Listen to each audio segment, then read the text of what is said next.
ইন্টারপোলে red alert জারি করার মাধ্যমে হাজারো মায়ের সন্তানের হত্যাকারী শেখ হাসিনাকে ধরে বাংলাদেশের বিচার কার্যকর করতে হবে।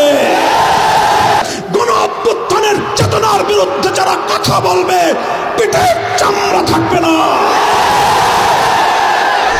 এদেশের মানুষ আর আওয়ামী লীগের রাজনীতি করবে না। আওয়ামী লীগের রাজনীতি মানুষকে হত্যার রাজনীতি, আওয়ামী লীগের রাজনীতি লুটপাট আর দুর্নীতির রাজনীতি, আওয়ামী লীগের রাজনীতি সাম্প্রদায়িক উস্কানি দিয়ে সাম্প্রদায়িক সংঘাত তৈরি করবার রাজনীতি, আওয়ামী লীগের রাজনীতি গুম আর খুনের রাজনীতি, আওয়ামী লীগের রাজনীতি আমার তাগড়া তাগড়া যুবক সন্তানদেরকে মায়ের বুক থেকে কেড়ে নিয়ে গুমের রাজত্ব কায়েম করবার রাজনীতি। এই রাজনীতি আর বাংলাদেশের মানুষ, বাংলাদেশে আর এই রাজনীতি করা যাবে না। শেখ হাসিনাকে বলতে চাই, পালিয়ে গেছেন ভারতে।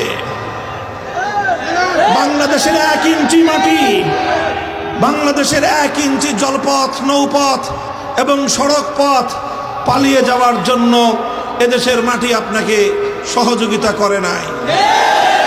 আপনি এই দেশের মাটির সঙ্গে গাদ্দারি করেছেন। আপনার রাজনীতি ছিল বাংলাদেশের মানুষ থেকে প্রতিশোধের রাজনীতি। আপনার বাবার 1972 সাল থেকে 75 সাল পর্যন্ত বাকশালী রাজনীতির কারণে 30 লক্ষ মায়ের বুক খালি করার কারণে শেখ মুজিবের নেতৃত্বাধীন শেখ মুজিবুর রহমানের কায়েমকৃত বাকশালকে এদেশের মানুষ উপড়ে ফেলেছিল। 30,000 মায়ের বুক খালি করে শেখ মুজিবুর রহমান সাহেব তিনি তার একক আধিপত্য বিস্তার করার চেষ্টা করেছিলেন। 15ই আগস্টের মাধ্যমে শেখ মুজিবুর রহমান সাহেব সপরিবারে নিহত হয়েছেন। সেই ঘটনা নিয়ে আমি আমার কোনো মন্তব্য করতে চাই না, কিন্তু বলতে চাই 15ই আগস্টের ঘটনার মূল্যায়ন করতে হলে তার আগে সিরাজ শিকদার সহ বাংলার মাটিতে হত্যাকাণ্ডের শিকার 30,000 যুবকের হিসাব দিতে হবে। তার আগে হাজার হাজার আলেমদেরকে 1971 সালের মুক্তিযুদ্ধ পরবর্তী সময়ে বিনা বিচারে যাদেরকে কারারুদ্ধ করে নির্যাতন করা হয়েছিল সেই হিসাব কষতে হবে। সেই হিসাব না কষে শেখ হাসিনা ঘোষণা দিয়েছিলেন যে দেশের মানুষ তার বাবাকে খুন করেছে তিনি সেই দেশের মানুষ কাছ থেকে প্রতিশোধ নিয়ে ছাড়বেন। সেটা তার 75 সালের ঘোষণা ছিল শেখ হাসিনার। 50 বছর রাজনীতি করেছেন 75 সাল থেকে 2024 সাল। 24 সালে এসে আজ কথা বলতে দ্বিধা নেই। শেখ হাসিনার 50 বছরের রাজনীতি ছিল বাংলাদেশের মানুষের বিরুদ্ধে প্রতিশোধ গ্রহণের রাজনীতি। শেখ হাসিনার 50 বছরের রাজনীতি দেশকে তলবিহীন ঝুড়িতে পরিণত করবার রাজনীতি। শেখ হাসিনার 50 বছরের রাজনীতি ছিল বাংলাদেশের মানুষের মধ্যে একটি এমন বিভক্তি তৈরি করতে এই জাতি যেন আর কোনোদিন ঐক্যবদ্ধ হতে না পারে। কিন্তু আজ বাংলাদেশের আবার বৃদ্ধ বনিতা এক কাতারে দাঁড়িয়ে গেছে। স্কুল থেকে আমার ছেলে মেয়েরা নেমে এসেছে, কলেজ থেকে আমার সন্তানেরা রাজপথে নেমেছে, মাদ্রাসা থেকে আমার সন্তানেরা হাতে হাত ধরে রাজপথে দাঁড়িয়ে গেছে। সকল varsity, public varsity, private university থেকে সকল ভেদাভেদ ভুলে গিয়ে, গরিব এবং ধনীর সমস্ত পার্থক্য ভুলে গিয়ে, মাদ্রাসা এবং স্কুল কলেজের ভেদাভেদ ভুলে গিয়ে, হিন্দু বৌদ্ধ মুসলমান ধর্মীয় পার্থক্য ভুলে গিয়ে মানুষ হিসেবে তারা মানুষের হাতে হাত ধরে অন্যায় এবং জুলুমের বিরুদ্ধে টেকনাফ থেকে তেতুলিয়া তারা দুর্বার প্রতিরোধ আন্দোলন গড়ে তুলেছিল। এই ঐক্যই হলো বাংলাদেশের শক্তি, এই ঐক্যই হলো বাংলাদেশের শক্তি। শেখ হাসিনা এবং আওয়ামী লীগের রাজনীতি ছিল এদেশের এই মানুষের মধ্যে যেন কোনোদিন ঐক্য প্রতিষ্ঠিত হতে না পারে।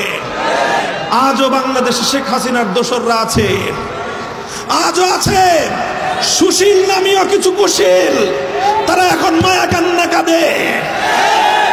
খবরদার, হুঁশিয়ারি উচ্চারণ করতে চাই, 5ই আগস্টের স্বাধীনতা সংগ্রামের বিরুদ্ধে গণ অভ্যুত্থানের চেতনার বিরুদ্ধে যারা কথা বলবে পিঠের চামড়া থাকবে না। সংগ্রামী সাথী ও বন্ধুগণ, 5ই আগস্টের এই অভ্যুত্থান চূড়ান্ত সফলতা অর্জন করবে সেদিন, যেদিন জুলুম মুক্ত, অবিচার মুক্ত, ন্যায় এবং ইনসাফের বাংলাদেশ গঠিত হবে।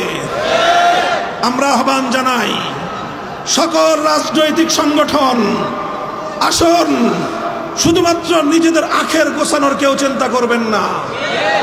দেশের এই চলমান দুর্বলতার সুযোগ নিয়ে কেউ বাংলাদেশের মানুষের অধিকার নিয়ে ছিনিমিনি খেলবার চেষ্টা করবেন না। বাংলাদেশের বৃহৎ বিরোধী দল বিএনপি, জামাতে ইসলামী, ইসলামী আন্দোলন বাংলাদেশ, বাংলাদেশ খেলাফত মজলিস, জমিয়তে উলামায়ে ইসলাম, নিজামে ইসলাম পার্টি, এলডিপি, অন্যান্য যতগুলো দল, রাজনৈতিক দল আছে, আসুন আমরা সকলে হাতে হাত রাখি। বাংলাদেশের মানুষ আজকে একটি অর্থনৈতিক মহা সংকটের মুখোমুখি পতিত। শেখ হাসিনা এবং তার দোসররা বাংলাদেশটাকে খোকলা করে রেখে গিয়েছে। হাজার হাজার কোটি টাকা উন্নয়নের নামে পাচার করেছে। শেখ হাসিনার একার পাচারকৃত টাকা আর তার পরিবারের পাচারকৃত টাকা দিয়ে এই বাংলাদেশে হাজারো উন্নয়ন প্রকল্প বাস্তবায়ন করা সম্ভব। তাই আজকে আমি অন্তর্বর্তী সরকারের প্রতি দাবি জানাতে চাই, বিগত ফ্যাসিবাদী সরকারের পাচারকৃত সকল সম্পদ বাংলাদেশে ফিরিয়ে আনতে হবে।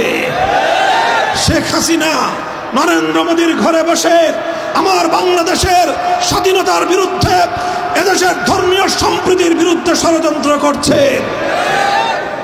তাকে দ্রুত, অতি দ্রুত সময়ের মধ্যে বিচারের মাধ্যমে, আদালতের প্রক্রিয়ার মাধ্যমে, প্রয়োজনে ইন্টারপোলে রেড অ্যালার্ট জারি করার মাধ্যমে হাজারো মায়ের সন্তানের হত্যাকারী শেখ হাসিনাকে ধরে বাংলাদেশের বিচার কার্যকর করতে হবে। আমার 2013 সালের শাপলা চত্বরের শহীদের বিচার করতে হবে। ভারতকে বলবো, প্রতিবেশী আছেন, প্রতিবেশী থাকবেন, আমাদেরকে শোষণ করার চেষ্টা করবেন না, ওই চিন্তাও করবেন না। 18 কোটি শাহজালালের সন্তানদেরকে দাবায় রাখতে পারবেন না। বানের পানি দিয়ে আমাদেরকে ভাসিয়ে মারার চেষ্টা করেছিলেন, কি পেয়েছেন? এদেশের মানুষকে এই বন্যার পানি, দুর্যোগ আরো বেশি ঐক্যবদ্ধ করেছে। কাজেই সকল আন্তর্জাতিক শক্তিগুলোকে বলি, বাংলাদেশের আভ্যন্তরীণ বিষয়ে এদেশের মানুষের ধর্মীয় চিন্তা চেতনা, ধর্মীয় সম্প্রীতির আদর্শের মধ্যে নতুন করে কেউ বাগড়া বাঁধানোর চেষ্টা করবেন না।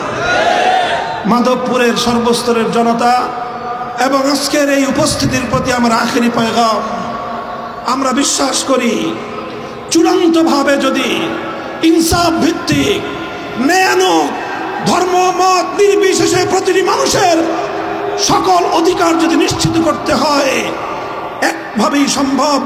তার জন্য একটাই রাস্তা, একটাই পথ, সেই পথ হলো সৃষ্টিকর্তা মহান রব্বুল আলামিনের পক্ষ থেকে প্রদত্ত রাজনৈতিক ব্যবস্থা, খেলাফত ব্যবস্থা বাস্তবায়ন করতে হবে।